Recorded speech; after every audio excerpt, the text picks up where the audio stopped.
অনুরাগে অনুরাগে রইল অনুরাগে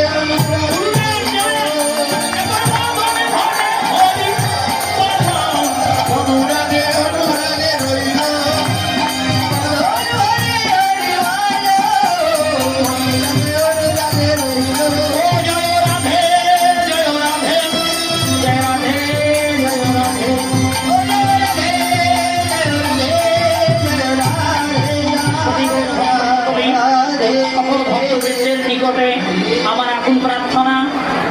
আমাকে গতকাল রাত্রি 1টার দিকে টেলিফোন করা হয়েছিল, আমি নাটোরে